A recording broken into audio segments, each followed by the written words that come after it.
Webale olw'okubeerawo ko mu masekkati gaffe. Thank you for your presence in our midst. Era nkwebaza olw'ebirirwa bye ebirungi eby'obwakatonda mu bulamu bwaffe. I thank you for your good purposes in our lives. Watuleese wano olw'ekigendererwa. You brought us here for a purpose, O God. Ogenda kubaako eddaala erimu kw'otujja otuteeke ku ddaala eddala. You're going to take us from one level to a new level. Ng'otufuula ab'amaanyi mu kukkiriza. That will make us mighty in faith. Kyetuva tuyayaanira amafuta go ag'ekimmemmeta ag'omwoyo omutukuvu. So we desire the anointing of your Holy Spirit. Leka amafuta go gatumaamire Mukama Katonda ayinza byonna mu linnya erya Yesu. Let your Holy Spirit hover upon us in Jesus' name. Tusumulula amafuta ag'omwoyo omutukuvu mu masekkati gaffe mu linnya erya Yesu. We release the anointing of the Holy Spirit in Jesus' name. Tusumulula amafuta ag'omwoyo omutukuvu mu masekkati gaffe mu linnya erya Yesu. We release the anointing of the Holy Spirit in our midst in Jesus' name. Tulyoke tutikkulwe emigugu gyonna emizito. That all heavy burdens will be taken off our bodies. Nsaba ebirungo byonna ebiri mu kigambo. It's my prayer that every ingredient in your words, Omuntu ali wano Mukama Katonda ayinza byonna abirye. that each and every one here will take up all these ingredients. Wabeerewo okugejja mu bulamu obw'omwoyo. That there will be growth in our spiritual lives. Wabeerewo okuzzibwamu amaanyi mu bulamu obw'omwoyo. That there will be encouragement in our spiritual lives. Wabeerewo okulama mu bulamu bwaffe obw'omwoyo. That there will be new life healing in our spiritual life. Weebale kubanga olina omuntu gw'osisinkana mu ngeri ey'enjawulo. Thank you for there is someone you're meeting in a special way. Waliwo omuntu gw'ogenda okuwa okumanya Mukama Katonda ayinza byonna. There is someone that you're going to give knowledge in Jesus. Ogenda kubaako eddala kw'otujja obeereko eddala kw'otutwala. There is a new level you're going to take us from one level. Weebale Kitange ayinza byonna tusaba obwakabaka bwo bufugire mu session eno. Thank you, Almighty God. We pray that your kingdom will reign in this session. Era tusumulula amaanyi agali mu musaayi gwa Yesu okutubuutikira. And we release the power in the blood of Jesus to cover upon us. Waleme kubeera okutaataaganya birowoozo byaffe okuva mu maanyi g'abadayimooni. That there will be no confusion in our minds from the devil. Yongera okutubikkulira ebipya mu linnya erisinga amaanyi erya Yesu. Reveal to us new things in the mighty name of Jesus. Mu linnya erisinga amaanyi erya Mukama waffe Yesu tusabye. In the name of our Lord Jesus Christ we've prayed. Amen. Katonda waffe omulungi yeebazibwe. Praise be to our good God. Mbalamusizza mu linnya erisinga amaanyi erya Mukama wange Yesu. I greet you in the name that's greater than all names, that of Jesus Christ. Era nzikiriza nti oli mu kifo ekituufu. And I believe you are in the right place. Manyi nti togenda kusigala kyekimu mu linnya lya Mukama waffe Yesu. And I know you're not going to remain the same in our Lord Jesus Christ. Kuyinza okubeera okubikkulirwa okutono okw'ekigambo. It may be a small revelation of the word, ne kuleeta enkyukakyuka ennene mu bulamu obwa bulijjo. but it can bring a great transformation in our everyday life. Oyinza okusanga nga mu kigambo ky'ogenda okuwulira You may find that in the word that you're going to listen to, nga waliwo bingi ebibadde byesibye ebigenda okusumulukuka. when there are many things that had been held up that are going to be released. Katonda bw'atyo bw'akola. That is how God works. Omuntu aba atudde olumu afuna ekigambo n'afuna okubikkulirwa. Sometimes someone may be seated and gets a word and a revelation n'asukkuluma ne kwoyo akibuulidde. and goes even beyond the one that has preached the word. Nsaba Katonda abeereko n'ekimyanso eky'omwoyo ky'ateeka mu bulamu bwo. It is my prayer that God will bring a new thing into your life. Ku lunaku olwa Sunday twatandise ku mulamwa gwaffe ogw'okukkiriza. On Sunday, we begin on our theme about faith. Era we tugenda okubeera nga twongera okutambulira. Faith. And we are going to continue moving in that very theme of faith. Abooluganda abalungi abampuliriza. Brethren that you are listening to me, Nammwe abandaba. and all of you watching me, Waliwo ebintu ebimu nga Katonda abikkoledde. there are certain things that God has done for you, Nga bw'oba ne wagaba maziga ogasangula bw'ojjukira omukono gwa Mukama bwe gukoze eby'amaanyi mu bulamu bwo. that even if you were in tears and you remember those things God has done, you'll wipe those tears. Katonda alina by'ankoledde olw'okukkiriza. There are things God has done for me because of faith. Mukama weewe nnyo ekitiibwa. Praise be to God. Siringa akangakanga. Not like scaring you, A man of faith. No, you are also a woman of faith. that I'm a great man of faith, but you are also a woman and man of faith too. N'okubeerako okubeera nti oli wano nako kukkiriza. Even for you to be able to be here now, it's faith. N'okunywerera Katonda wakati mu bisoomoozo era ebeera faith. Even for you to remain on God amidst the challenges, it is faith. Mwe tugenda tutwala okukkiriza nti amaanyi agafuna amaanyi agafuna naye n'omuntu okunywerera Katonda Even, wakati mu bibanja n'ebisoomooza even just remaining in God amidst the so many challenges. ng'abakwana When those that want to con you come, nga n'ebizibu ebiri when there are problems, naye sitirwa okunywerera Katonda but for you to remain in bw'otolaba God, na maaso a God that you cannot see with your ekyo physical nakyo eyes, kuba kukkiriza. it takes faith. Mukama yeebazibwe nnyo, Amen. Mukama weebwe nnyo ekitiibwa. Amen. So okukkiriza So faith kye kitabaganya omuntu ne Katonda gw'atalaba oba n'ebirala by'atalaba. is what reconciles or connects man with God that is invisible, or all those other things that cannot be seen. Era ne bimaliriza nga birina impact mu bulamu bw'omuntu ono. And at the end of it all, they make an impact in someone's life. Abooluganda twagamba nti okukkiriza kintu kikulu nnyo. So we said faith is something very important. Erinnya lya Mukama lyebazibwe nnyo. Amen. Nti kyogerwa emirundi nga twalaba ku Sunday egiwera 5 mu Bayibuli. It is spoken about 5 times in the Bible. Bebula Bakabakuuku 2:4 In Habakkuk 2:4, aemphasizinga nti omutukuvu wange anaabanga mulamu lwa kukkiriza. he says, the just shall live by faith. Balooma essula esooka olunyolo 17 In Romans 1:17, era anyweza ensonga y'emu he confirms the very thing, nti omutukuvu anaabeeranga mulamu lwa kukkiriza. that the righteous shall live by faith. Bagalatiya 3:11 In Galatians 3:11, anyweza ensonga y'emu he confirms the same issue. omutukuvu wange anaabeeranga mulamu lwa kukkiriza. My righteous one shall live by faith. Bebulaniya 10:38 In Hebrews 10:38, era anyweza ensonga y'emu establishes the same issue. omutukuvu wange ajja kubeeranga mulamu lwa kukkiriza. My righteous one shall live by faith. Bakolinso 2:5-7 2 Corinthians 5:7, nti tetutambula lwa kulaba naye tutambula lwa kukkiriza. that we do not walk by sight, but we walk by faith. So okutambula kwonna okw'ekikristaayo So all the walk of a Christian kutambula kwa kukkiriza. is a walk of faith. Kubanga by'otolaba ate by'omanyi nti bye birimu amakulu.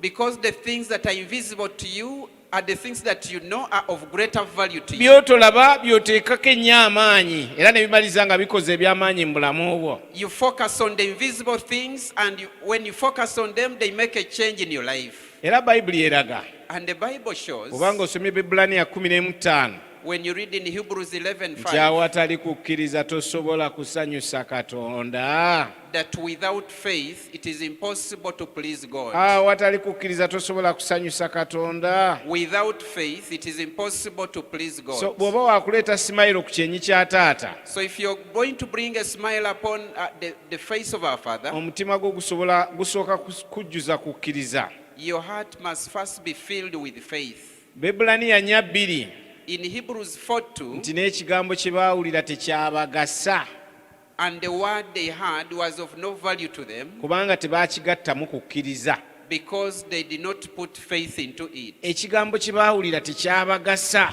The word they heard was of no value to them. Lwaki ekigambo tekyabagasa? Why was it useless to them? Kubanga tebaakigattamu kukkiriza. Because they didn't add in faith. Abooluganda twalaba era tulaba Brethren, we saw and we can see statement si zonna ez'omwoyo. that all the spiritual statements, Ebintu byonna eby'omwoyo all the spiritual things bibeerayo nga birimu amagoba n'amaanyi, have profit and power in them, naye gasaanuukira oyo ateeka okukkiriza mu ekyo. but they only melt down to the one that has faith in it. Nga bw'onooteeka okukkiriza mu musaayi gwa Yesu. Just like you can put faith in the blood of Jesus, Omusaayi gwa Yesu ne gulyoka guleeta okukuumwa, and then the blood of Jesus brings protection, ne guleeta okutukuzibwa, it brings cleansing, cleansing, ne guleeta okutangiribwa, and brings atonement, ne gufuuka omuwendo ogukugula. and it becomes a value that Naye buys you, kikolero yakitaddemu okukkiriza. but it only works for such a one that has put in faith. Bw'onooyogera ku biwundu bya Yesu, When you speak of the wounds of Jesus, tebikola makulu eri omuntu atataddeemu kukkiriza. they have no value and meaningless to Naye someone that has omuntu no faith. asonda okukkiriza ng'alaba ebiwundu bya Yesu, But someone that gets faith after looking at the wounds of Jesus y'afuna amaanyi is the one that gets the power, agawonya agava mu biwundu bya Yesu. the power that heals out of the wounds of Jesus. Bayinza okwogera ekigambo omukisa gwa Mukama, God bless you, God bless you emirundi mingi. They can say, God bless you, Mukama akuwe omukisa many times. Naye kitwala muntu n'ayimusa okukkiriza kwe But it takes someone to raise their faith mu kintu ekyo ekitalabika kye bayita mukisa. in that invisible thing called a blessing. N'agamba omukisa bagufuna batya omukisa. And you ask yourself, how do you get this blessing? How do you get this blessing? Bw'onyweza ekigambo ekyo omukisa When you establish this word blessing n'okiteekamu okukkiriza, and put faith into it, kifuuka ekiramu ne kireeta enkyukakyuka mu bulamu bwo bw'ebyenfuna n'obulamu bwonna. it becomes alive and brings change and transformation in your life. Ebigambo ebijjudde amagoba, The words that are so much filled with value, ebijjudde profit, obugagga, ebigambo eby'omu bwakabaka bwa Katonda, that are filled with riches, the words of the kingdom of God, tebikola makulu paka ng'omuntu abigasseemu okukkiriza. are meaningless until when someone puts in faith. Katugeze obulokozi bwa Katonda, Let's give an example of salvation of God, omulimu ogwaleeta Yesu ku musaalaba, the work that brought Jesus to the cross. obulokozi bwa nsi yonna, Salvation is for the whole world era bujjudde emiganyulo eri ensi yonna, and filled with the profit of value to the whole world. naye bukolera oyo ayimusizza okukkiriza kwe n'akkiriza omulimu Yesu gwe yakola ku musaalaba. But it only has value to someone that believes in what Jesus did on the cross. Muntegedde abooluganda You nti understand obulokozi us? kitole ekyaweebwa ensi yonna. Salvation, something that was given to the whole world. Obulokozi kirabo ekyaweebwa ensi yonna, It is a gift that was given to the whole world. naye ayimusa okukkiriza kwe mu mulimu Yesu gwe yakola, But only the one that raises faith and believes in the work that Jesus did ye muntu anywa ku mubisi oguli mu bulokozi obwatuweebwa ensi yonna. is the one that tastes of the honey that was given to us as a world. Era bannaffe bangi abali eyo mu myenge, And there are many of our friends that are drunk. waliwo bannaffe bangi abali ababonaabonera mu masabo, There are many people that are suffering in witchcraft and shrines. naye ng'ekirabo ky'obulokozi ne byonna ebirimu byabwe, But when the gift of salvation and whatever is in it belongs to them, nga naye tebibagasa but they are now useless to such kubanga tebayimusizza kukkiriza ne bakugatta mu ekyo kye bawulira. because they have not raised their faith and added it to what they have always had. Erinnya lya Mukama lyebazibwe nnyo. Amen. Era eby'omwoyo biganyula omuntu And the spiritual things will only be of value to someone okusinziira ku levo ey'okukkiriza n'ekwayimusa. according to the level of faith that this person raises. Ebintu eby'omwoyo The spiritual things bitonnya bitiiriika eri omuntu only drop down and flow down to someone okusinziira ku levo y'okukkiriza kwayimusa. according to the level of faith that this person has raised up. Ffenna tubeera n'okukkiriza, We all do have faith, naye kyetaaga kusumulula kukkiriza.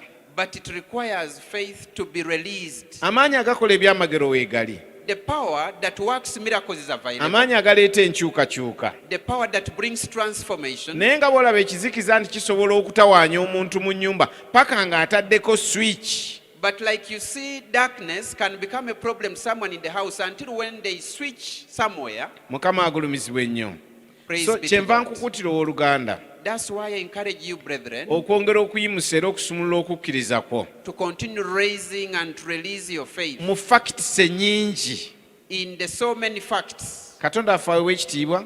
May the name of the Lord be Ebintu glorified. bingi eby'omwoyo facts, There are many spiritual facts, naye omala kugamba nti kanyimuse okukkiriza kwange mu nsonga enkulu eno ssemasonga. but you have to take a level of raising your faith about a particular important issue. Omuntu n'agamba kannoonyereze ebikwata ku musaalaba era nzikirize ebibala by'omusaalaba. And someone says, let me find out about the cross and its profit. Kannoonyereze Yesu bwe yali ku musaalaba kye nkifunamu. Oyo ye muntu ayimusa okukkiriza kwe mu mulimu gw'omusaalaba era yafuna okusumululwa okw'omusaalaba. Only that person that will research about the cross and what they can get out of it, that will get something out of the cross. Kanyimuse okukkiriza kwange mu musaayi gwa Yesu. Let me raise my faith in the blood of Jesus. Kanyimuse okukkiriza kwange mu biwundu bya Yesu. Let me raise my faith in the wounds of Jesus. Kanyimuse okukkiriza kwange mu mulimu ogw'okujja kwa Yesu ku Let me nsi. raise my faith in the purpose of Jesus coming to earth. Bw'otoyimusa kukkiriza kwo, When you don't raise up your faith, ebyamagoba bisigalawo naye ne bitakuganyula. the value and the profit seen there will be available, but they will not be of use to you. Ebulaniya 2:2 agambye atya? What does it say in Hebrews N'ekigambo 4:2? kye baawulira tekyabagasa kubanga tebaakigattamu kukkiriza. And the word that they heard was useless to them because they didn't add in faith. Kati njagala lwe tuyimuse nnyo okukkiriza kwaffe. I want us to raise our faith so much today. In the finished work of the cross Mu mulimu ogwakolebwa ne guggwa ku musalaba, and the indwelling of Christ n'okubeerawo kwa Kristo Yesu mu bulamu bwaffe. in our lives. Njagala nnyo tulabe ku the finished work of the cross Njagala tulabe omulimu ogwamalibwa gwakolebwa ne guggwa ku musalaba and the indwelling of Christ n'okubeerawo kwa Kristo mu bulamu bwaffe. in our lives. Mukama yebazibwe nnyo. Praise be to God. Waliwo ekintu ekyabaawo abaana ba Isirayiri bwe baali bava mu ddungu. There is something that happened when the children of Israel were leaving Egypt. Baatuuka ne beekyangira Katonda mu Kubala essula ya 21 okuva ku nnyolo olwokutaano. They reached a point and rebelled against God in Numbers 21, Verse 5. verse 5. Era ne batandika okwogerera Musa amafuukuule. And they started to speak bad about Moses. Erinnya lya Mukama lyebazibwe. Amen. Katonda n'akola ekintu ekyali symbolic. And God did something that was symbolic. Yasumulula emisota ne gitandika okubaluma nga gibatta. He released snakes or serpents and they started biting them and killing them. Emisota nga gibatta kyebaava baddayo ne bakaabirira Musa. When the snakes were killing them, they went and cried to Moses. Ate Musa naye n'akaabirira omuyinza w'ebintu byonna. And Moses also cried to the Almighty God. Katonda alina kye yakolawo. There is something that God did. Yalagira Musa nti mukole omusota ogwa kaddole. He told Moses to make a bronze snake, Kaddole a kind of doll, bakateeke ku mulongooti ku kati akawanvu. and they hung it on some tall tree pole. Emisota tegyavaawo.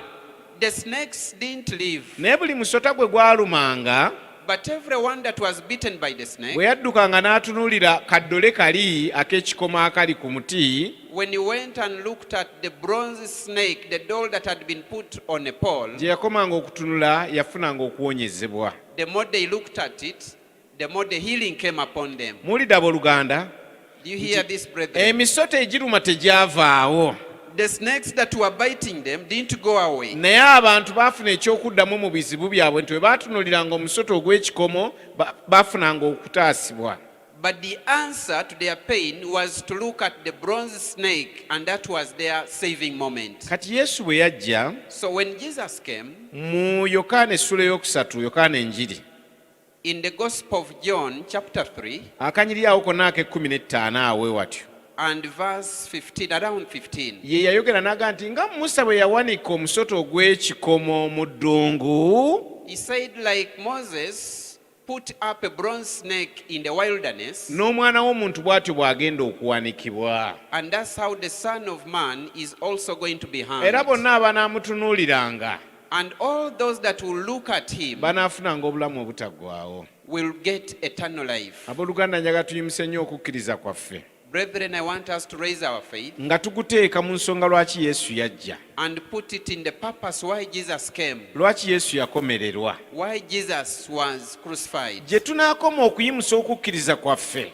The more we raise our faith mu mulimu ogwakolebwa e Gologotha, in the work that was done in Golgotha, amaanyi ag'omwoyo agalinga sola gajja kukka gatutaase mu mbeera zaffe. the spiritual power will come down and save us in our situations. Katonda yatonda omuntu ng'amutondedde bulamu bulungi, God created man for good life, obulamu obulimu eby'obugagga. life that is filled with wealth or riches. Wa we tukirabira? How do we see this? nti Katonda bwe yawa omuntu olusuku yamuwa olusuku nga lunene nnyo luyitamu n'emigga mingi. We see it from that moment when God gave man the garden that had so many things with rivers of water flowing through it. Mbu mu lusuku lwe yamuwa zaabu kopa nga biringa ng'amayinja agabembedde obubembeezi. In that garden, gold and all the valuable stones were just available easily anywhere. Ebyo byonna biraga nti Katonda yakola omuntu ng'amwagalira okubeera n'ebyenfuna ebirungi. All those things show that God created man when he wanted us to have riches. or Katonda wealth. n'atonda omuntu nga mu mubiri gwe alina okubeera n'obulamu obweyagaza, obulamu health. And God created man when he's supposed to live in good health. Era n'amutonda ng'omuntu alina kutambulira mu butuukirivu. And created when he's supposed to walk in righteousness. Naye ekibi bwe kyajja But when sin came, kyakuba omuntu n'ava mu original plan ya Katonda. it hit man and went out of the plan of God. Omuntu eyalina okutambuliranga mu by'omuyiika in abundance n'atandika okutambulira mu kwetaaga. Man that was supposed to walk in abundance started to walk in need. Omuntu eyalina okutambulira mu bulamu obulungi buli kiseera n'abeera ng'akikijja na lwa ndwadde. Man that was supposed to walk in good health but starts suffering with diseases. Era nga buli lukya luleeta agalwadde agapya. And every day brings a new sickness. Omuntu eyalina okutambulira mu butuukirivu n'atandika okutambulira mu kwonoona. Someone that was supposed to walk in righteousness starts to walk in sin. Ekyo kye kyaleeta Mukama waffe Yesu. That's what brought our Lord Era kye Jesus. kyamutwala ku musaalaba. And that's what took him to the cross. Ng'ekyokuddamu As an answer. eri ekibi n'eri entabwe z'ekibi. As an answer to sin and the center or cause of sin. And the consequences of sin. Amen. Mukama waffe yeebazibwe nnyo. Amen. Okujja kwa Yesu kwali kwanukula ekibi n'ebyo ebyajja olw'ekibi. The coming of Jesus was to give us an answer to sin and all the consequences out of sin. What are the consequences of sin? Biki ebiva mu kibi? Obwetaavu Need. byajja eri obulamu bw'omuntu okutambulira mu bwavu lwa kwonoona. Need came to man and started to walk in poverty because of being sinful. Endwadde Sickness. zajja zigoberera kibi. They came following sin. Era ebiseera ebisinga ekibi kikulembera n'ebizibu bwe bityo ne biryoka biddirira. And many times sin comes first and then all such problems start following it. Erinnya lya Mukama lyebazibwe. Praise be to the name of Yesu the kye Lord. yaleeta obulokozi kye kigambo sozo nga kitegeeza total restoration, okukyusibwa, okulongoosebwa ddala okuva mu kibi n'ebyo ebyajja olw'entabwe ez'ekibi. What Jesus brought was complete restoration and healing from all problems that were coming because of sin. Abooluganda, Brethren, Kristo kye yasasula omuwendo ogutuukiridde. Christ paid a price that was so good and of value, lacking nothing. Era bwe yali afiira ku musaalaba kyeyava agamba nti kiwedde. And that's why when he was dying on the cross, he said it is finished. Missioni yaggwa bulungi ey'okuzzaayo omuntu mu pulaani ya Katonda etuukiridde. The mission was finished well of taking back man to his right position in God. Olwaleero omuntu akkiriza Yesu, Today, someone that has believed Jesus, omuntu akkiriza omulimu ogwakolebwa ku musaalaba, someone that has believed the work that was done on the cross, kiba kya butali bwenkanya Sitaani omuteekako ebiwonyobonyo n'obwavu. it would be unfair for Satan to put problems and suffering upon such a person. But how can we be delivered Naye tuyinza kusumululwa tutya from sin and its consequences? okuva mu kibi n'ebyo ebikigoberera? Gye tukoma okutunuulira omusaalaba, The more we look at the cross, gye tukoma okutunuulira omusaalaba gwa Yesu, the more we look at the cross of Jesus, gye tukoma okubeera n'okukkiriza mu mitima gyaffe, the more we have faith in our ne hands, tukkiriza omulimu ogwakolebwa ku musaalaba nti gwali gumala, and we believe that the work done on the cross was enough. amaanyi ag'obulokozi gasumululwa mu mbeera ez'enjawulo mu bulamu bwaffe. The power of salvation is released into our lives. Kati kisinziira ku ngeri gy'obikkuliddwamu mulimu gwa musaalaba. So it depends on how the purpose of this cross has been revealed to you. Abamu batunuulira omulimu gw'omusaalaba ng'oguggyako ebibi, Some people look at the work on the cross as one that takes away sin, era ne bakoma ku ekyo. and they end at that. Yesu owaabwe ye Yesu asonyiwa ebibi, Yesu atukuza omuntu full stop. Their Jesus is the Jesus that cleanses someone and takes away sin, and that's the end of it. era basobola okufuna amaanyi agabataasa okuva mu maanyi g'ekibi And they can get the power that saves them from the power of sin. kubanga bayimusizza okukkiriza kwabwe mu yesu asonyiwa ebibi. Because they have raised their faith in Jesus that forgives sin. Waliwo omuntu olumu nga yamanyi ne byatambula naye nakkiriza yesu omuwonya.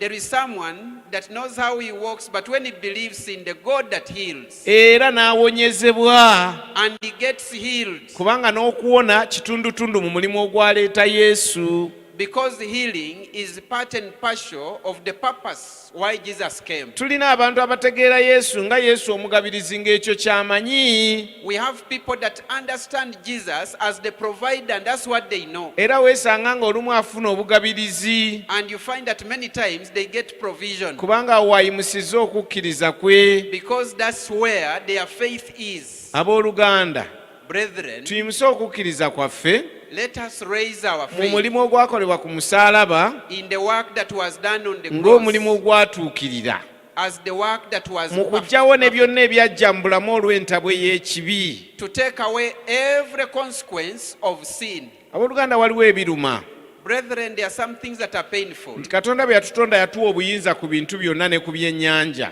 That when God created us, He gave us power and authority over everything, including the fish. Naye mulabe Katonda bye yatuwaako obuyinza olwaliro ng'okubifuna omuntu omala kulwana nnyo n'ekyennyanja waakiri n'otolya miwula naye n'olya ffire. But I want you to look at the things that Jesus gave us authority over. When you cannot even have a fish, instead of taking a full one, you take one where the flesh has been partly removed. Abooluganda, mumanyi ffire mwenna? Do you know what they call Temumumanyi? fillets? Abazungu oba ab'amafactory bajja ekyennyanja ne bajjako emiwula, kati eŋŋumbagumba oba skeletoni ne baziguza abantu mu bwavu obw'enjawulo. Omuntu n'abeera nga tasobola kwegulira kyennyanja naye ng'asobola kugula skeletoni ya kyennyanja. There are people that go to the lake and fish, and when they bring out the fish, they remove all the flesh and take it off and leave only the bony part. And Eyo that's si what some nteekateeka people ya can Katonda afford. eri obulamu bwaffe. That's not the plan of God for our lives. Naye kitwala muntu ayimuse okukkiriza kwe But it takes one that raises up their faith mu bugabirizi bwa Katonda in the provision of God. y'asobola okubeera ng'afuna obugabirizi obwo ne bujja mu ngeri gy'atamanyi. Only that one can receive that provision, and it can come to such in an unknowing way. Oluganda toli wa bulijjo. You're not a common person. Olina enkyukakyuka nnyingi z'osobola okuleeta mu bulamu bwo ne mu environment yo. There are so many changes and transformation that you can make Senga in your life okkiriza mu mulimu ogwakolebwa e Golgotha. if you believe in the work that was done in Golgotha. Bayibuli egamba oba ng'osomye mu Bakolinso ekyokubiri 8:9 In 2 Corinthians 8:9, nti abooluganda mulabe ekisa kya Mukama waffe Yesu Kristo. that brethren, look at the mercy, the grace of our Lord Jesus Christ. Bwe yali omugagga When he was rich, yafuulibwa omwavu. he became poor, Okuyita mu bwavu bwe and through his poverty, ffe tugaggawazibwe. that we may be rich. Abooluganda, mutunuulire ekisa kya Mukama waffe Yesu. Look at the grace and mercy of our Nti Lord. bwe yali omugagga That when he was rich, yajja mu nsi n'afuuka omwavu. he came to the earth and Nti became okuyita poor. mu bwavu bwe And through his ffe poverty, tulyoke tubeere nga tugaggawazibwa. that we may become rich. You are supposed to be rich. Tulina kubeera bagagga. Mukama agulumizibwe ennyo. Amen. Oteekeddwa okuba ng'oyimusibwa mu bulamu obw'ebyenfuna. You are supposed to be growing and getting raised in your finances. N'oyimusa n'okukkiriza kwo. When you also raise your faith N'ogamba I'm not poor. and you say siri mwavu, I am rich. ndi mugagga. Kubanga Yesu bwe yali omugagga Because when Jesus was rich, yafuuka omwavu. he became poor, Nze ne ngaggawazibwa. that I become rich. Anywerera mu kukkiriza okwo.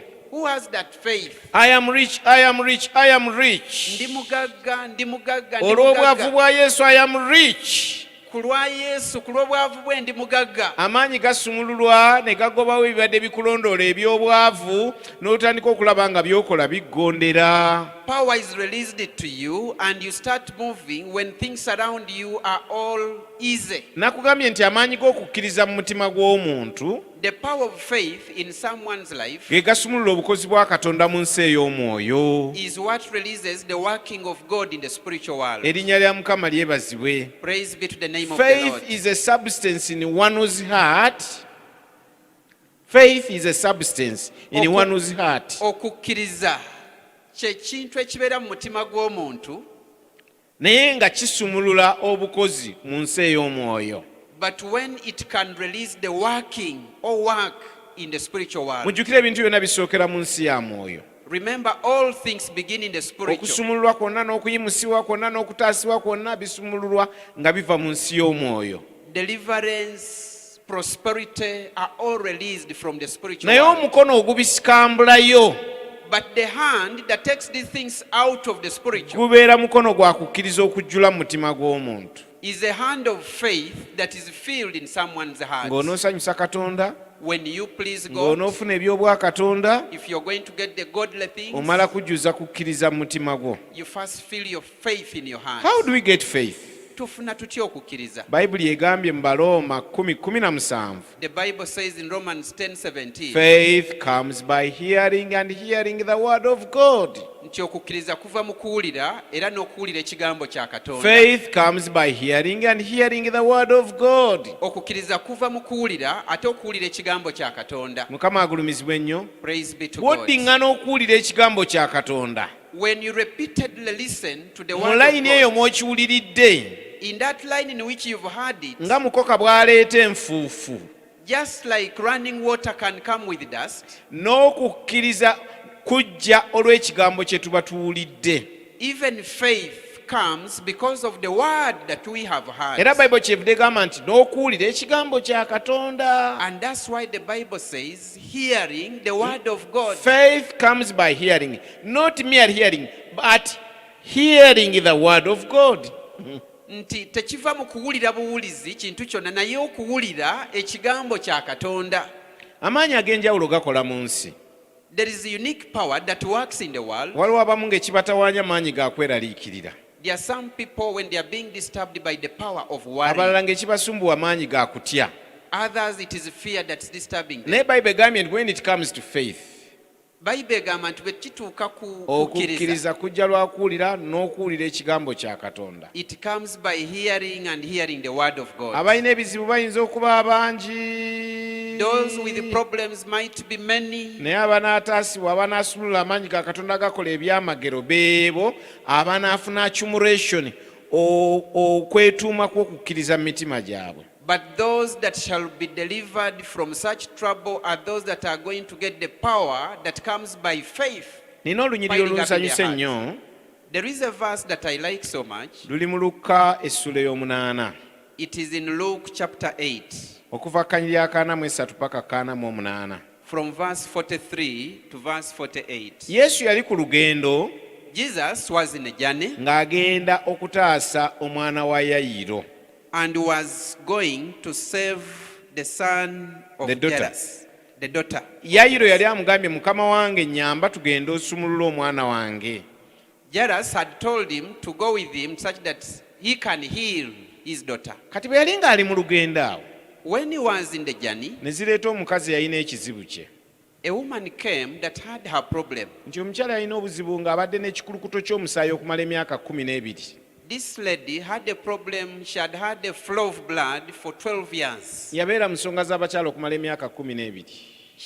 She was in a flow of blood for 12 years. Ng'atambula awunya, She was smelling. ne mu mateeka nga takkirizibwa kugenda mu yeekaalu. Even according to the law, she was not allowed to come to the Bwe temple. yatengejja n'awaayo obugagga bwe bwonna She moved and gave all her riches mu basawo ab'ekinnansi n'abasawo abazungu, to different witches and doctors. nti naye n'atafuna njawulo yonna. But she didn't get any relief, no Ekyama healing. ekyasumulula omukyala ono nti n'awulira ku Yesu. What saved this lady was the mystery of hearing Nti about omukazi Jesus. n'ayongera okuwulira ku Yesu. And she continued hearing about Jesus. Omukyala bwe yayongera okuwulira ku Yesu by'akola, When she heard about what Jesus does, okuwulira kwe yawulira ne kuleeta okukkiriza mu mutima gwe. the hearing that she got brought faith in her heart. And that faith prompted her to do something. And that faith, okukkiriza okwo ne kumuleetera okubaako ne kyakola. Bw'obeera n'okukkiriza kukusundasunda. When you have faith, it pushes you, Nga bw'ola nti oba n'amaanyi ag'amalala gakukozesa ebintuntu. just like you can be filled with pride, it can make you do funny things. nga muli ku mukolo naye nga amalala gakuwaga ge gakusitusa ge gakubisa ebifaananyi ebitatadde ge gakosakosa obuntuntu gw'okolakola obuntu naye nga malala ge gakuwaga.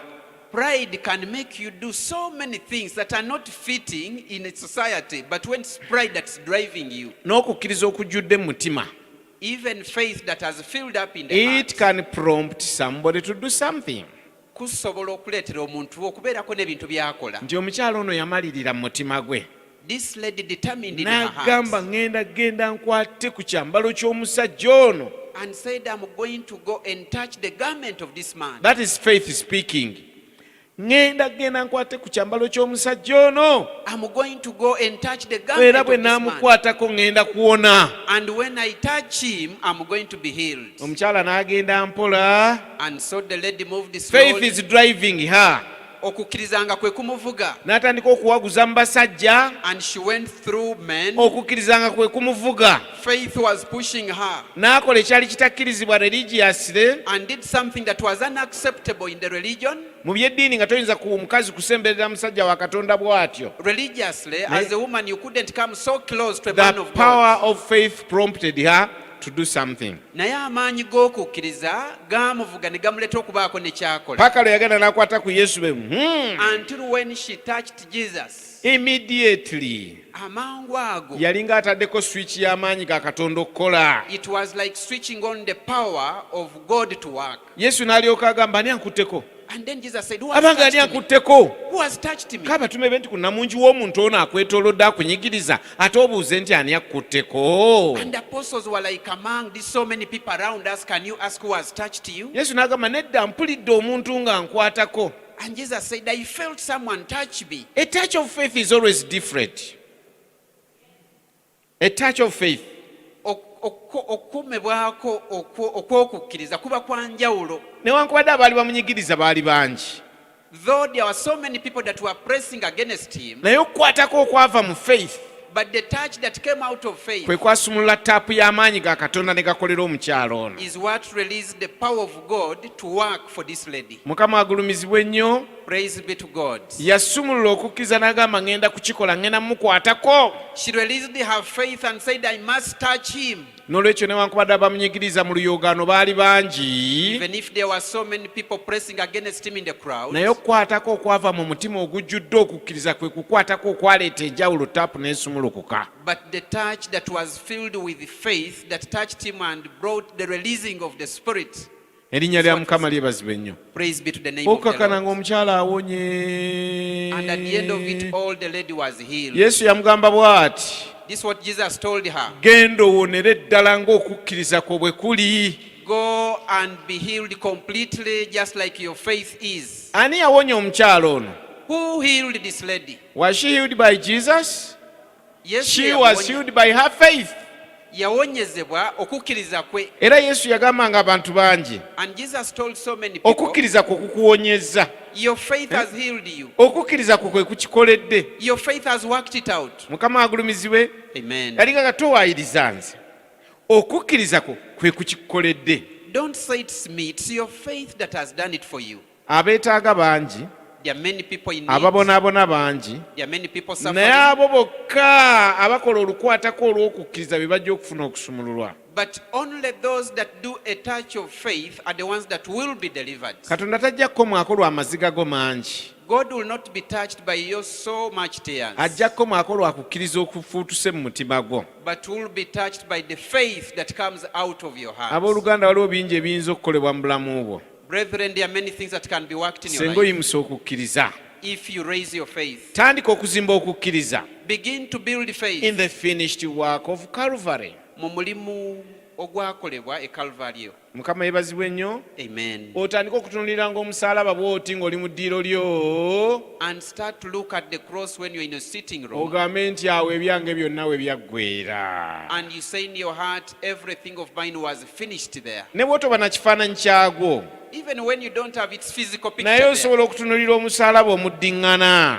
But you can look at the cross. nga bwe weebuuza nti nsonga nabaki ssemasonga eyaleeta yesu okusigala obwereere ku muti. As you ask yourself, what was the purpose? What was the greatest reason why Jesus came and remained naked on the cross? nga bw'ofuna okubikkulirwa nti kwali kwagala. As you get the revelation that it was love. nti biki ebiddirira oluvannyuma lw'okufa enfa ey'ensonyi bw'eti. What follows after dying such a shameful death? nasumululwa okuva mu byonna ebyali bintawanya. I was delivered from everything that was n'olwekyo ndi wa troubling me. ddembe. For that reason I'm free. mukama yeebazibwe ennyo. Amen. bw'onokkiriza omulimu ogwakolebwa ku musaalaba n'oguteekamu faith, When you believe and put faith in the work that was done at the cross, y'engeri gy'osobola okufuna emiganyulo gy'omusaalaba mu bulamu bwo. that's how you can get the benefits of the cross in your life. Otherwise enfa ey'ensonyi eyinza obutakukolera.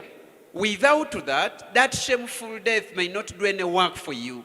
okunyweza amazima ago n'ogaddiŋŋana mu bulamu bwo okusumulula okwo Strengthening that truth, that deliverance in your life. kitandika okusumulula amaanyi mu bulamu bwo ng'amaanyi ga sola bwe gakka ng'amaanyi ga sola bwe gakka agakutulakutula obusibe obw'enjawulo obwo babadde mu bulamu bwo. It begins to bring deliverance, to release the power of God, to release it like solar power can do. It releases your life in all owooluganda osobola okubeera ow'eddembe mu linnya erya yesu. You can be free in Jesus' Oh, let name. me say oli wa ddembe mu linnya erya yesu. You are free in Jesus' name. What does the Bible say? Bible egamba ki? nti omunafu atandika okugamba nti ndi w'amaanyi. That let the weak start saying, I'm strong. nga in the actual sense munafu. In the natural. Mubuliwo munafu. naye mbwe omunafu oyo But when that weak person, atandika okugamba nti ndi w'amaanyi. let him begin to say, I'm strong. alabika nti mwavu The one that looks poor, ng'obulamu bulimu okwetaaga, when there is a lot of need in your life, atandika okukyatula n'okuga nti ndi mugagga. begin to confess and say, I'm rich. mukama yeebazibwe nnyo. Amen. omulwadde nga mu mubiri mulwadde, When you are sick in your flesh, in oyo your y'aba physical, atandika okugamba nti nawona mu linnya erya yesu olw'emiggo gye. begin to say, I'm healed by the stripes of Faith Jesus. supersedes feeling. Okukkiriza kusukkuluma ku ngeri gy'owuliramu. mukama yeebazibwe nnyo. Amen. nga bw'olaba ekimotoka kya tuleera, Like you can see a trailer, okukkiriza kwe kulina okukulembera, faith has to lead, ekyana kya tuleera nga ze feeling nazo ne ziryoka zigoberera. and then the truck of the trailer will follow. muntegedde abooluganda. Amen. okukkiriza kwe kukulembera, Faith leads, ekyana kya tuleera nga ze feeling ne happenings ne bigoberera. and then the truck of the trailer follows, and those are the feelings, those ones come following. osooka kukkiriza nti kikyo, You first believe that it belongs to you. osobola kukkiriza nti nkifuna, You believe that I'm going to get it, nti nkifunye. that I've received it. mukama waffe yeebazibwe nnyo. osooka kukkiriza nti nawonyezebwa, You first believe that I was healed, healing n'eryoka egoberera. and then healing comes following. osooka kukkiriza nti nagaggawazibwa, You first believe that I'm already rich, obugagga ne bulyoka bujja. and then riches will so come. awaliwo ekyama, So there is a mystery there. ebintu bibiri biringa ebifaanagana. Two things looking alike. waliwo essuubi obusuubi. There is just hope. essuubi lisuubira kufuna, Hope expects to receive, naye faith ekkiriza nti nafuna wadde sikiraba. but faith believes that I've already received even before I do so. omuntu ayinza ogaa nja kuwona, manyi nja kuwona.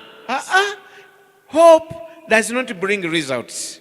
Someone can say, I will be healed, I will be healed, but Ah. hoping like that has no result. awonyezebwa yagamba nawonyezebwa olw'emiggo gya yesu, nawonyezebwa machazi nkyawulira feelings naye nze nawonyezebwa dda. The one that will be healed is the one that confesses and says, I'm already healed. Even before they are healed, he says, I'm already healed by the tolina stripes kugamba of nti Jesus. mu linnya lya yesu nja gaggawazibwa, nja gaggawazibwa. That is hope. Don't say, I will get rich in the name of Jesus. That will be mu hope. linnya lya yesu nagaggawazibwa dda, nagaggawazibwa dda, wadde embeera wabweru erabika bweti, nagaggawazibwa dda. But please confess and say, in Jesus' name, I'm already rich. Even if you're not yet rich, but confess and say, I'm already rich in Jesus' name. awo olwo ebikolwa bigoberera ekyo ky'okkiriza ekijjudde mu mutima gwo. And then actions will follow what is filled up in your heart. mbadde nsoma olunyiriri, I was reading a verse luli mu Isaaya 46:10 in Isaiah 46:10. nti God declares an end from the beginning. Nti Katonda alangirira enkomerero ku ntandikwa. amiina. Amen. eno nga tewannaba kitandikako, Before they've begun on anything, yaaba alangirira obuwanguzi obuzze.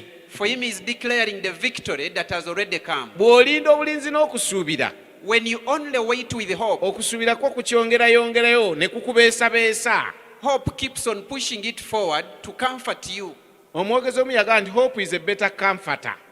Someone said, nti essuubi Mubeesabeesa mulungi. mubeesabesa But if it comes to receiving, it bwe takes kituuka faith. ku kufuna kitwala And kukkiriza. faith is always in the past tense.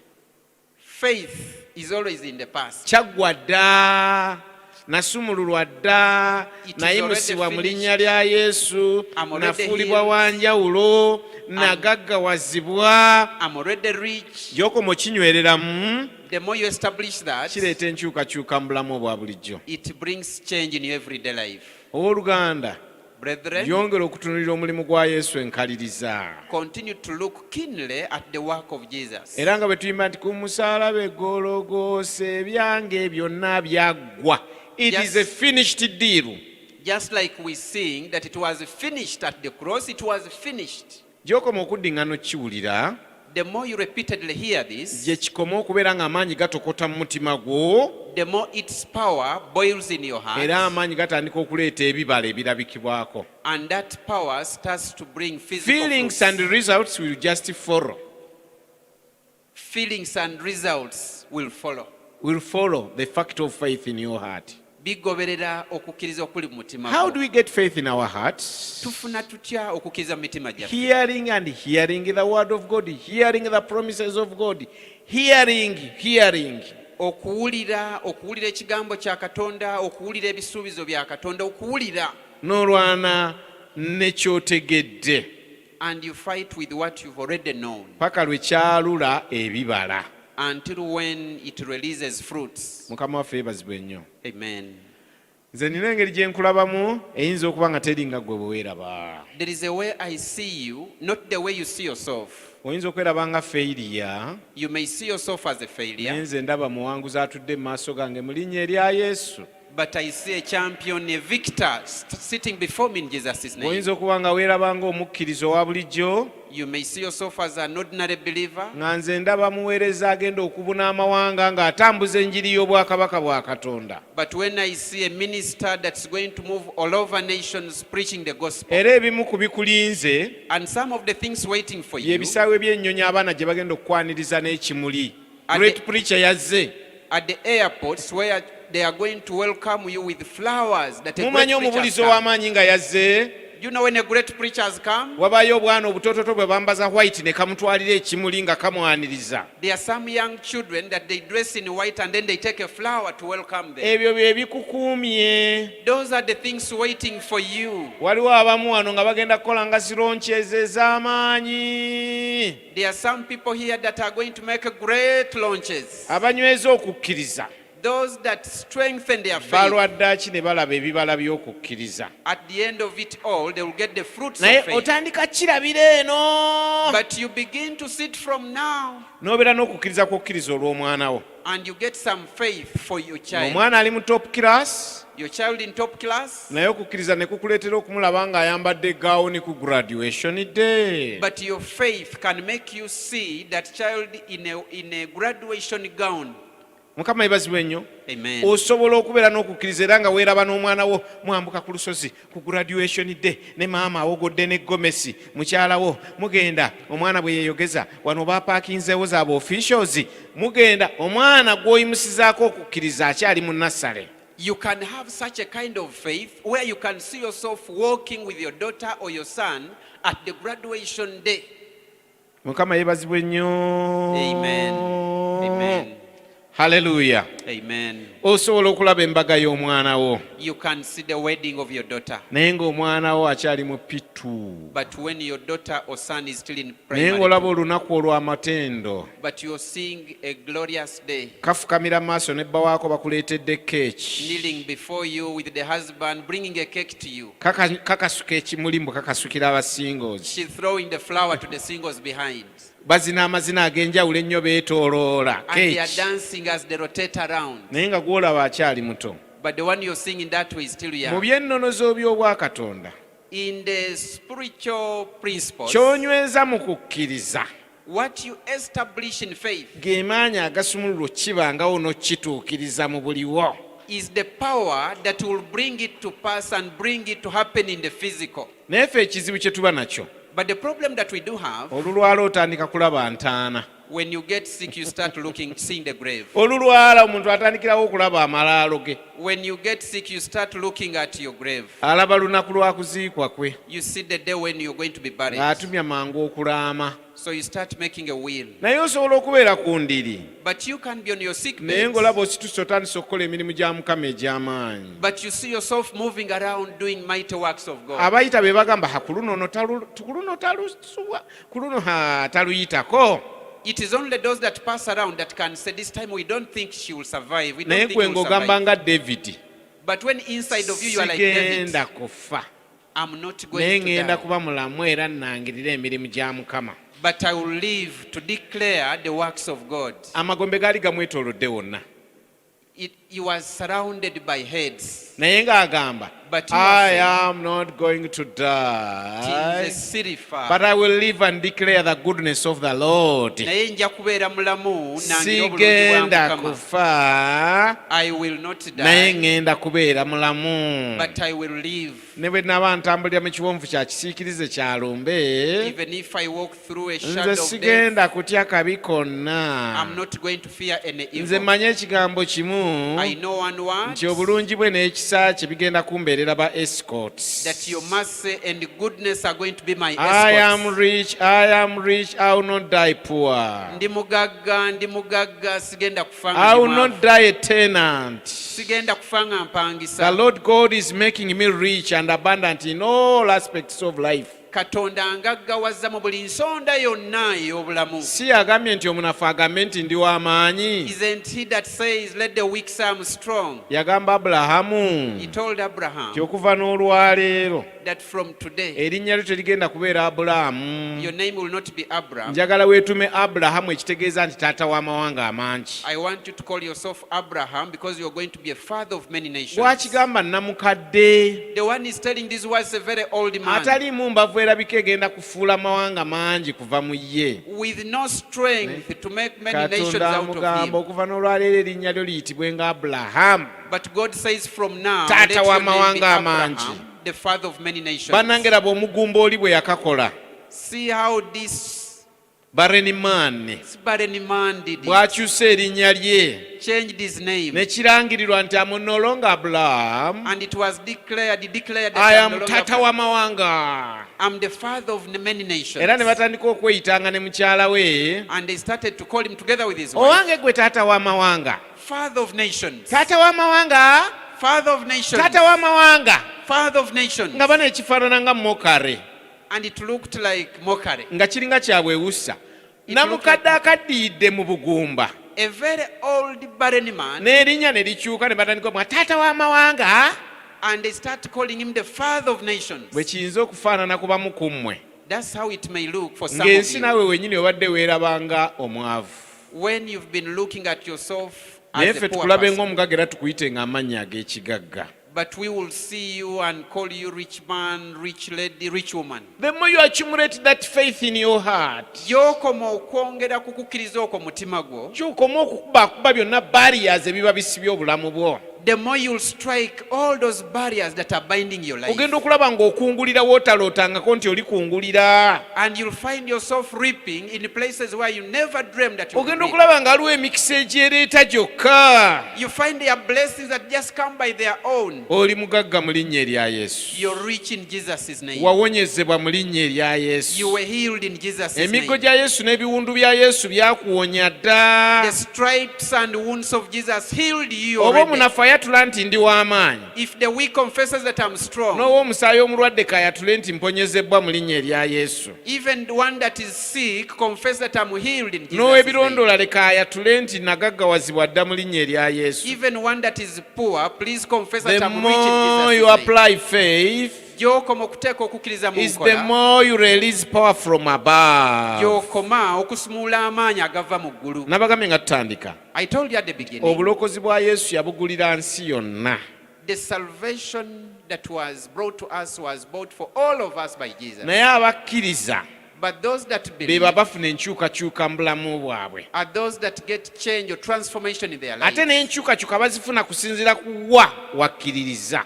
Even the transformational change will only come in that area in which they Bw'okkiririza have mu believed. Yesu alokola ebibi If you ng'owona believe- amaanyi g'ekibi. If you believe in Jesus that saves from sin, you escape from Bw'okkiririza the mu power of Yesu sin. agoba amaanyi g'ebitambo ne balubaale ng'osumulula okuva mu busibe bw'abalubaale. If you believe in Jesus that casts away demons, then you will be delivered in demon Bw'okkiririza power. mu Yesu ataasa okuva mu maanyi g'obwavu n'amabanja omukono ogutalabika gutandika okukola. If you believe in Jesus that can take you from the power of poverty and debt, then that starts working in your life. Bw'otunuulira Yesu era n'okkiriza mu Yesu ayambula ekyambalo eky'ensonyi, ekitiibwa kitandika okujja mu bulamu bwo. When you look at Jesus as one that can take away the garment of shame from you, that starts happening in your life. Katonda alina omulimu ogw'enjawulo gw'ayagala okukola mu bulamu bwo. There is a unique work that Jesus wants to do in your What life. will be the changing factor? Ki ekigenda okuleeta enkyukakyuka? Faith in your heart. Okukkiriza okuli mu mutima Era gwo. yajja gamba And he says okukkiriza kwo kwe kukugaggawazizza. that it is your faith that has made you rich. Okukkiriza kwo kwe kukuyimusizza. That it is your faith that has raised Okukkiriza kwo you. kwe kukuwonyezza. That it is your faith that So- has healed you. Bye sinnafuna mu bulamu What I've not received in life, si kuba nti Katonda yatannayagala mbifune. it's not that God does not want me to It's receive them. between me and my faith. Kiri wakati wange n'okukkiriza Nze kwange. sinaba kuleeta kukkiriza kumala. It is me that has not brought enough faith. Amaanyi ag'enjawulo galeeta results ez'enjawulo. Spatial power brings spatial results. Abooluganda bw'obeeraawo n'otya accident. If you sit down and all the time you're scared of accidents, you fear accidents, you are in fear because of accidents. Bw'otogyopoozinga n'amaanyi ga kukkiriza esobola okujja mu bulamu bwo. If you don't oppose it with the power of faith, it can actually come in your N'otya life. ababbi n'abatemu b'ekiro. And you're scared of thieves and night robbers. Bw'otokirwanyisa n'amaanyi ga kukkiriza mu kigambo kya Katonda bisobola okujja mu bulamu bwo. If you don't fight it with the power of God and faith, they can happen in your life. N'otya endwadde. And you get scared of a disease, you fear disease, you are in fear of a disease. Bw'otokirwanyisa mu maanyi ga kukkiriza nti nabikkibwa n'omusaayi gwa Yesu zisobola okukulumbagana mu bulamu bwo. If you don't fight it with faith and say resist them in Jesus' name, I'm covered with thy blood, they can So, come in your life. okukkiriza y'ensonga. So faith is the reason. Naye kujja kutya? Hearing, grasping, n'onyweza ekigambo n'olwanagana nakyo mu mutima gwo. Ekigambo mu mutima gw'omuntu ye raw material ekola ebintu wabweru w'omuntu. But it comes by hearing the word of God, and once you establish it in your heart, it brings working in your life. Enkyukakyuka nnyingi ezigenda okujja mu bulamu bwo. Many changes will come in your life. Amiina. Amen. Enkyukakyuka nnyingi ezigenda okujja mu bulamu bwo. There are many changes that are going to come in your life. Osobola okwekubyayo n'obufaananyi obuvannyuma. You can even take some photographs after, Kuba ebigenda okuddirira. because what is going to happen Bw'onooyimusa okukkiriza biyinza okuba eby'enjawulo nga tosobola nagamba bantu nti nze nali ono.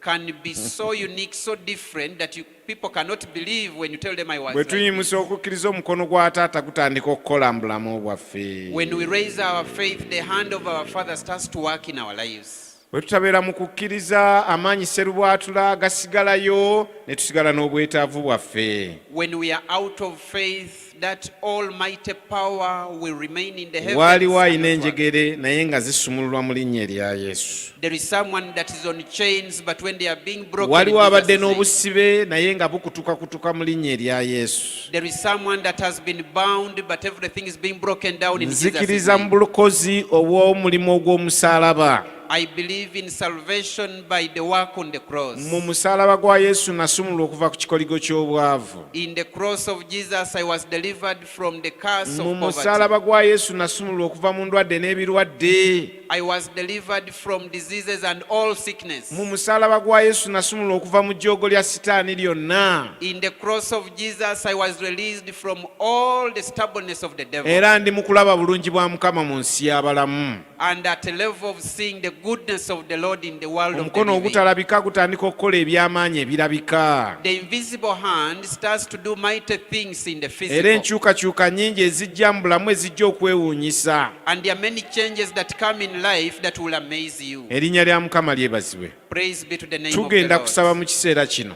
We are going to enter into prayer naye this nga time. kkiriza ekigambo kimu, But believe one word. tukkiriza mulimu ogw'obulokozi, We believe in the work of salvation. tukkiriza mulimu ogw'omusaalaba, We believe in the work on the cross. nti byonna ebyajja mu bulamu olw'entabwe y'ekibi That whatever came as a consequence of sin byafuna eddagala olw'omusaalaba gwa Yesu. got medicine because of the cross of Byonna Jesus. ebyajja olw'entabwe y'ekibi, Whatever came as a consequence of sin, byonna eddagala lyabyo liri mu musaayi, liri mu mulimu ogwakolebwa ku musaalaba. the medicine to all that is in the blood and in the work that was done on the cross. Ebimu bikwerippyeko lwa butamanya, Some are still with you because of your ignorance. naye kkiriza nti wasumululwa, But believe that you were delivered. kkiriza nti wafuulibwa dde ow'eddembe, Believe that you were already made free. kkiriza nti waliwo omulimu Katonda gwakola mu bulamu bwo. Believe that there is work God is doing in your life. Ogenda kulaba obulungi bwa Mukama mu nsi y'abalamu. You're going to see the goodness of the Lord in the Amaziga world. gayinza okuba nga gabaddewo, Maybe tears have been present in your naye life, nzikiriza nti kiseera kyo kya kusanyusibwa. but I believe it's your time of joy now. Kiseera kyo kya kulaba mukono gwa Mukama nga gukola mu bulamu bwo. It's your time to see the hand of God work in your life. By'otolowoozangako, Things that you've never thought ebitayingiranga mu about, matu go, things that you've never heard of, ebitayingiranga ku maaso go, things that you've never seen, ebyo Katonda byakuteekeddeteekedde mu linnya erya is Yesu. what God has prepared for you in Jesus' name. Hallelujah, hallelujah, hallelujah, Mukama. Hallelujah, hallelujah, hallelujah, Mukama. Hallelujah, hallelujah, hallelujah, hallelujah, Mukama. Hallelujah, hallelujah, hallelujah, hallelujah, Mukama. Osanide, osanide, osanide, Mukama. Osanide, osanide, osanide, osanide, Mukama. Osanide, osanide, osanide, osanide, Mukama. Osanide, osanide, osanide, osanide, Mukama. Tunamuwachi oyo, tunamuwachi ffe, abaana b'abantu, okujjako okusinza nga n'okutenda ennaku zonna. Tunamuwachi, tunamuwachi ffe, abaana b'abantu, tuli baana b'abantu, okujjako okusinza nga n'okutenda ennaku zonna. Osinzibwe Mukama, osinzibwenga Mukama Katonda waffe, osinzibwenga Mukama ennaku zonna. Osinzibwe Mukama, osinzibwenga Mukama Katonda waffe, osinzibwe Mukama, osinzibwenga Mukama ennaku zonna. Osinzibwenga Mukama Katonda waffe, osinzibwenga Mukama ennaku zonna. Waliwo amaanyi mu musaayi ogwa Yesu, waliwo amaanyi mu musaayi ogwa Yesu, waliwo amaanyi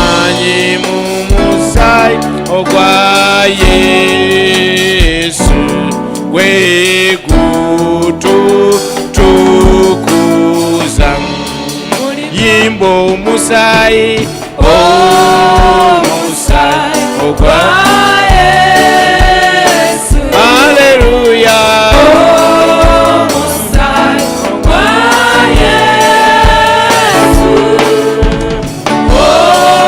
omusaayi ogwa Yesu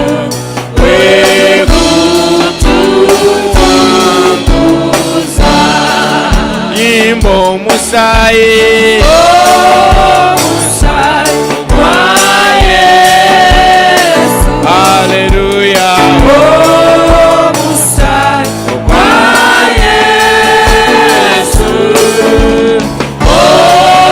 omusaayi ogwa Yesu wekututukuza. Oh, the blood of Jesus. Hallelujah. Oh, the blood of Jesus. Oh, the blood of Jesus. It washes white as snow. Ye Mukama. Ye Mukama. Ye Mukama. Yesu Kristo yazukira mubafu ye Mukama buli lulimi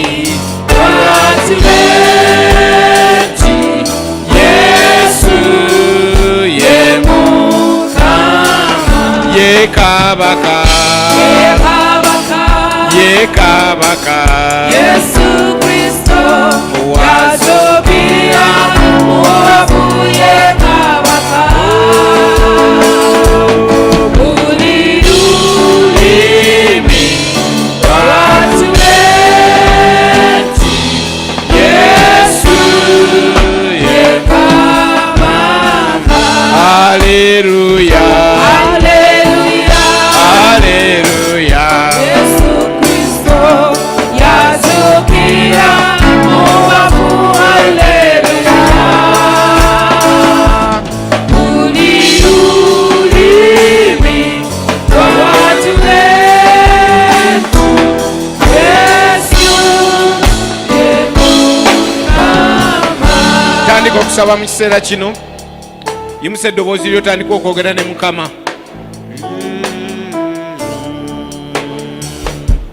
Kitaffe omulungi era omuyiza ebintu byonna tukuwa ekitiibwa era nga tukugulumiza Katonda ayinza byonna olw'obulungi bwo n'ekisa kyo Kabaka w'abakabaka. Weebale Mukama Katonda ayinza byonna olw'olunaku lun'amatendo. Tuyambe Mukama, tukwebaza olw'ekigambo ekizza okutugolokosa abadde balagajalidde ekyama kino eky'omwoyo eky'okukkiriza. Twetoowaza ku Namulondo y'Omukama okutubagguliza okutujjukiza ekyama kino eky'okukkiriza Mukama. Kabe kasingi nga tuzirika wakati nga ne ansa etuli kumpi. Kabe kasingi nga tuzirika nga n'ekyokuddamu tuli kumpi nakyo. Weebale kusoomoza emmeme zaffe Mukama mu ttuntu lya leero. Bwe kiba ng'omukyalo w'ekikulukuto yajja tomalina kumanya nti ajja n'asalawo n'akuva emabega we wali n'amalira mu mutima gwe ng'amanyi kasita n'akoma ku lukugiro lw'ekyambalo kyo ateekeddwa buteekwa kubanga awonyezebwa. Era bwe kityo bwe kyali n'owanda omugamba ebigambo ebyo ky'okukkirizako obukyala kukuwonyeza. Ayi Katonda omuyinza w'ebintu byonna, kyesabira obulamu bwange Mukama n'olw'abanyinaze baganda bange bonna abali ku Inamani FM n'abali ku YouTube n'abali mu yeekaalu yo wano Mukama. Naddala we twabwebuka mu kigambo ky'okukkiriza Katonda ow'ekisa ogolokosa okkiriza munda muffe. Bw'oyogedde mu kigambo ekyo omuntu anaafuna okukkiriza kuva mu kuwulira n'okulya ekigambo kyo. Tuwulidde ddoozi esooka, tuyambe mu linnya lya Yesu nga tweyongerayo okunyitira mu kigambo, nga tweyongerayo okuwulira mu kigambo. Let our faith grow, let our faith increase. Lebogeza akava Mukama kumeruke kukule mu linnya lya Yesu Omwana wa Katonda omulamu. Tunayogera ng'abayigirizwa bwe baatuka ne bagamba ssebo twongereko okukkiriza, yongera omulwadde oyo okukkiriza, yongera omunaku oyo okukkiriza, yongera namwandu oyo okukkiriza, yongera muleko oyo okukkiriza.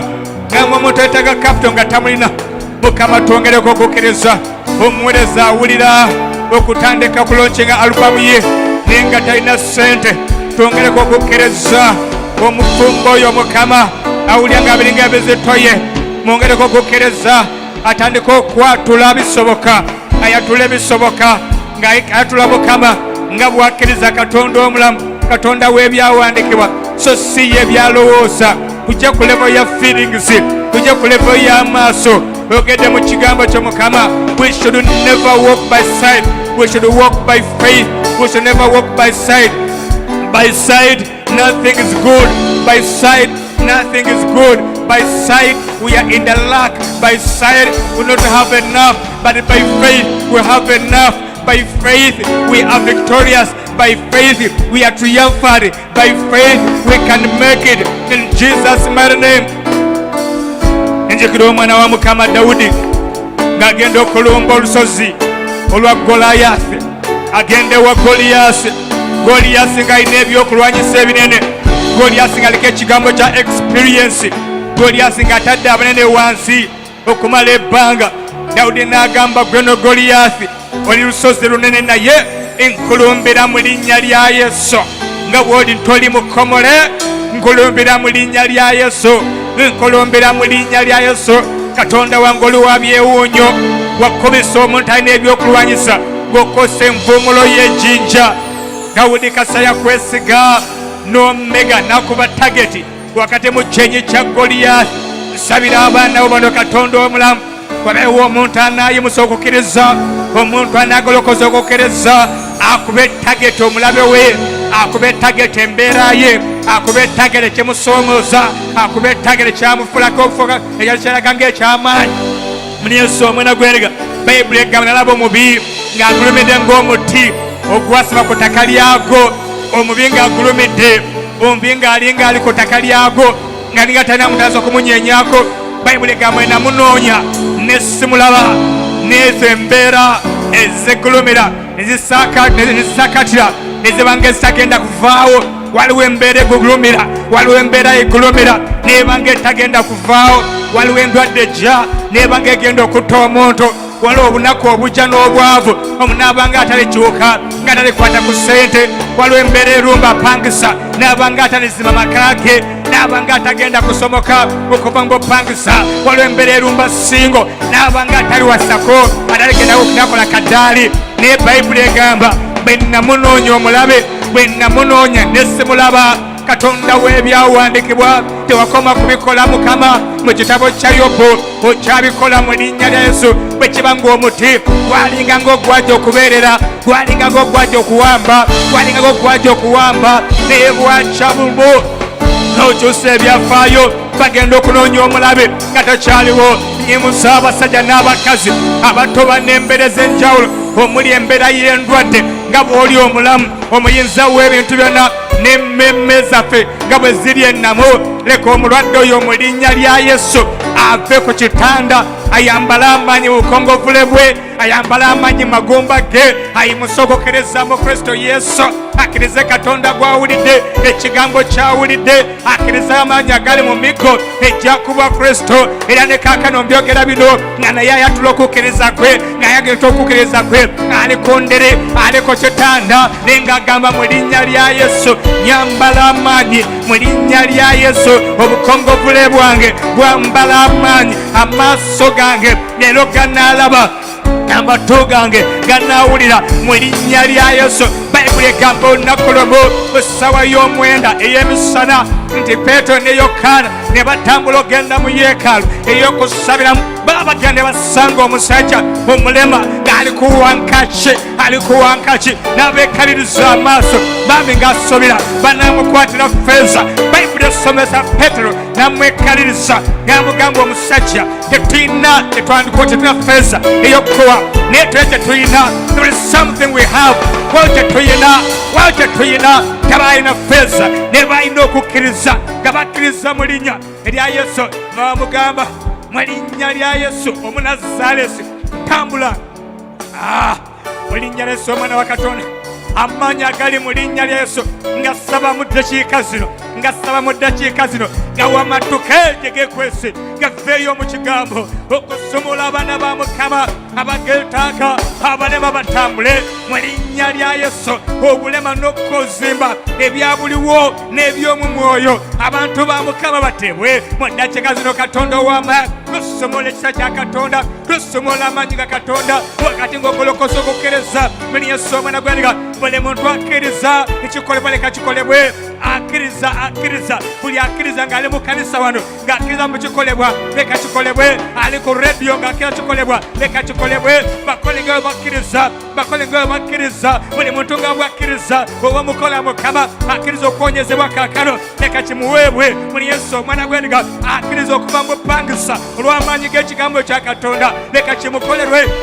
Omuwe ensimbi agule ploti atekemu ekizimbe ekiwumuza emmeeme ye ekyekirooto kye akkiriza okuva mu bwasingo nga kyakkiriza Mukama nga bw'oli omulamu olw'okukkiriza kw'omukazi okkiriza kw'omusajja afune muntu we afune patina we afune omwegaluwa we. Muli Yesu Omwana gwendiga akkiriza okuwangula obuzito mu nsi y'omwoyo, akkiriza okumega obuzito, akkiriza okuwangula obuzito mu bulamu obw'omwoyo, obuzito bw'obutasaba, obuzito obutasaba kigambo akkiriza leka kimukolerwe. Muli Yesu Omwana gwendiga nange nayogera gy'oli. By your faith you are healed. Olw'okukkirizako owonyezeddwa. By your faith take your miracle. By your faith receive your healing. By your faith take your man, take your marriage, take your wife.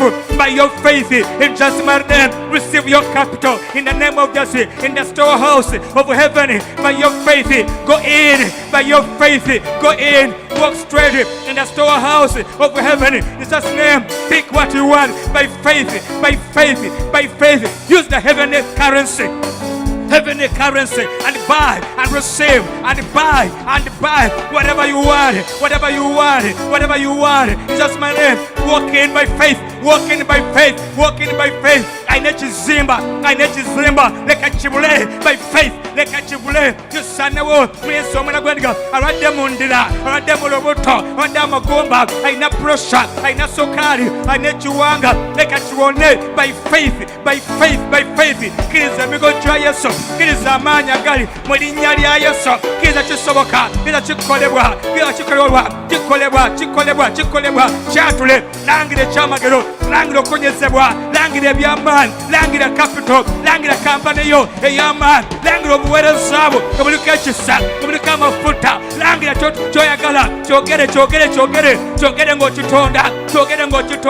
Muli Yesu Omwana gwendiga ali mu nju, oli mu nju yo oteza Iramani FM, oli mu nju yo oliko YouTube. Muli Yesu Omwana gwendiga goloka ku bigere byo langa okulangira, tambula mu nnyumba ng'olangira. Yesu Omwana gwendiga wazimba ennyumba yagana okugwa, langira amabaati, langira finishing, langira byoyagala. Yesu Omwana gwendiga oli waka obadde mulwadde wegezese ng'okkiriza Katonda omulamu ogamba ndi mulamu w'ekigambo kya Katonda w'erinnya lya Yesu. Langira obuwanguzi oyagala fees, langira muli Yesu Omwana gwendiga omwana agenda kusoma aganditikkirwa Mukama nga bw'ali omulamu. Muli Yesu Omwana gwendiga Katonda ow'ekisa eyakuwa abaana anakuwa ne fees, anakuwa obugaberezi. Muli Yesu Omwana gwendiga gwe singo Katonda ow'amafuta eyakuwa amabeere. Muli Yesu Omwana gwendiga n'akuwa figa ey'ekikyala, amabeere go gateekeddwa okuyonsa omwana. Muli Yesu Omwana gwendiga Mukama nga bw'ali ow'ekisa gwe musajja. Bayibuli egamba Mukama n'alaba nga si kirungi omuntu yenna okubeera obwomu n'amukola omubeezi amusalira. Yimusa okukkiriza omubezi wajje, kkiriza Katonda ebitakkirizika, kkiriza Katonda muli Yesu Omwana gwendiga ebikontana n'embeerayo, wakanya ku mbeerayo. Don't walk by sight. Don't walk by sight, bakuyita omulalu. Don't walk by sight, walk by faith. Mukama kyasobola agakikola ate ng'ayinza byonna. Ayogera mu kigambo kye ne Katonda wabona abanombi n'omusaayi ne Katonda wabona eyogerako Katonda abanga yeerayirira ne Katonda wabona abanombi n'omusaayi waliwo kyonna ekiyinza okunema. Katonda omulamu abuuza, Katonda okunteka abuuza, omwiza bitona abuuza, waliwo kyonna ekinnema abuuza gwe asaba nange waliwo ekiyinza okumunema. Taata mu linnya lya Yesu byonna biyinzika eri akkiriza mu Katonda omulamu, byonna biyinzika muli Yesu omwana gw'endiga omugumba azaale mu linnya lya Yesu, omugumba azaale Katonda ow'amafuta muli Yesu omwana gw'endiga n'abaana wonne omugumba azaale n'abaana yeetika omwana. Mukama nga bw'oli omulamu oyo asaba nange ayagala zzadde, asaba naffe kaakano ayagala zzadde olw'ekigambo kya Katonda ekyesigwa mu Yesu omwana gw'endiga ekigamba temuli bakigumba mwanderebokoseketaya rimaseketerebobokosheta ramaseketerebobokosheta rimanderebobokoya. Tewali bakigumba, tewali bakigumba, tewali bakigumba. Abadde omugumba saala riamasekenderebobokosheta rimanderebobokosheta manderebobokoya. Ekyalemesa abaana mundayo kiwonyezebwa olw'okukkiriza. Raise your faith in the Lord, raise your faith in the Lord, raise your faith in the Lord. Manderebobokosheta rababakaya riamasakanderebobokosheta riandaramamamakoya. Achikola muni Yesu omulago gendako obuzibu otonde embeera y'obulamu bwo, tonda ensi gy'oyagala, tonda obweza bw'oyagala, tonda ng'olangirira Bayibuli egamba bakatonda we are God ramasakataraba. Tonda ky'oyagala, langira muni Yesu omulago gangamba ndi w'amaanyi, gamba omusumba wange mulamu, bw'abanga ndi mulamu sijasabiriza. Mukama ye musumba wange seetaagenga. Waliwo omuntu yenna ali mu bwetaavu, omuyinza w'ebintu byonna, Katonda ow'amafuta omugabirizi waffe. Ndeeta abantu bonna nga bali mu bwetaavu obwa ssente ramasekenderebobokoshetaya riamanderebobokoshenderebamamakoya ribokoseterebabokoya. Omuntu Katonda ow'amafuta ng'azirise mu ndamu ye w'ensonga ya ssente, w'ensonga ya kapito, ensonga y'obugabirizi, ensonga y'ekyokulya, ensonga y'ebyokwambala rimakoseketerebobokoshetaya riandera mama makoya andera babakoya. Oyogera mu kigambo kyo obwana bw'empologoma buyaga ne bubulwa. Empologoma nsola y'amaanyi esobola okukola omuyigo wabawo ekiseera obwana bw'empologoma ne buyaga ne bubulwa. Naye abalindira Mukama ngaffe, abalindira Mukama tetuubulwe kantu konna akalungi. We shall not lack. Muli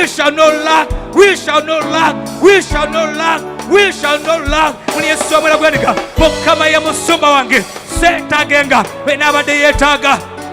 Mukama akugabirire, agabire ennyonyi mu bbanga, akugabirire. Muli Yesu omwana gw'endiga Katonda ateeka emmere mu maaso go. Muli Yesu omwana gw'endiga eyayamba Isimayiri ne mama we Hagali nga bali mu kizinga, nga bali mu ddungu nga tewali mazzi. Bayibuli esomesa malayika wa Mukama n'ajja eri Hagali n'amugamba musaana tunula wali, agenda okwetegereza nga waliwo omugga. Tulina Katonda wasobole bannyabo atema ekkubo bw'eritali, atema emigga wakati mu ddungu. Oyo gwenjagala leero mutuntu lya leero Katonda akukyalire, ayiteko ewuwo, akweraga mu maanyi ge, ayiteko ewuwo. Muli Yesu omwana gw'endiga mu ddungu ly'olimu atekemu omugga akugabirire. Rimasakaterebobokosha. Raise your faith, my child of God. Raise your faith, child of God. Raise your faith, child of God. Believe God. Manderebabokoya rimasakaterebabokoya. Leka kibeere nga bw'okkiriza, kikolebe nga bw'okkiriza, nga bw'oyayaana, nga bw'olangirira, nga bw'oyogera kaakano. Mukama akikole nga bw'oyayaana, Mukama akikole. Achikole.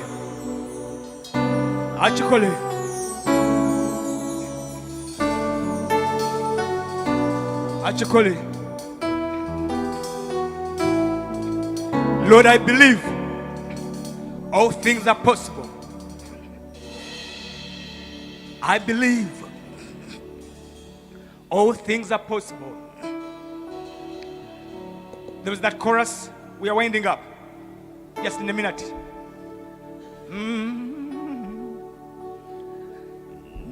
nzikiriza nze byona binzika okiriza nzikiriza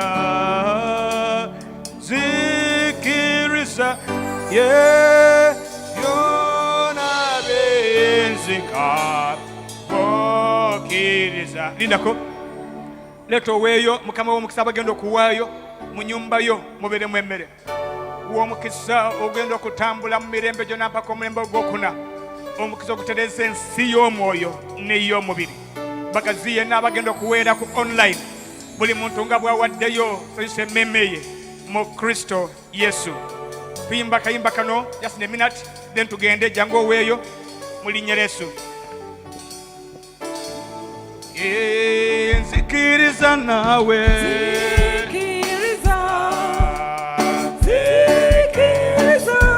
haleluya byona binzika okiriza mukama zikiriza tata zikiriza abali ku online babawe enamba, byona abali ku online babawe enamba ku mutaka sente ez'ekiweebwayo.